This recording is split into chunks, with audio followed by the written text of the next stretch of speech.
est-ce qu'il est possible d'être pasteur sans être père? Très possible. Et d'ailleurs, beaucoup de pasteurs ne sont pas des pères.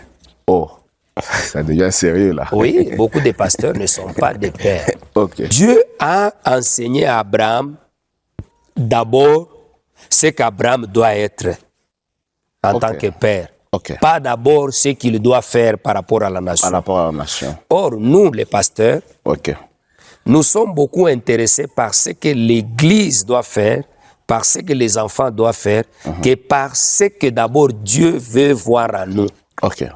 Je vous ai dit que quelqu'un peut être pasteur, mais il n'est pas père. Il n'est pas père.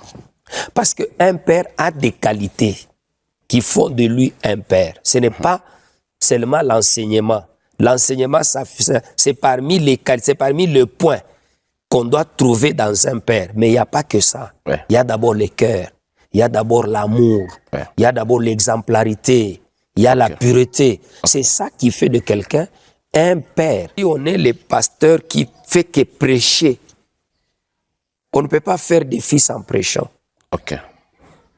Non, on fait des fils en les enseignant. Là, ça devient une carrière.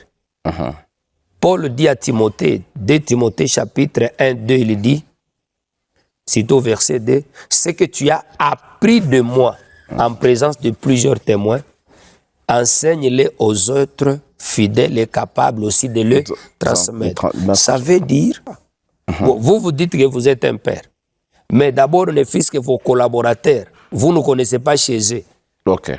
Vous êtes quel type de père? Est-ce que moi je peux avoir un papa biologique, mais qui ne connaît pas chez moi, mais qui se dit mon père?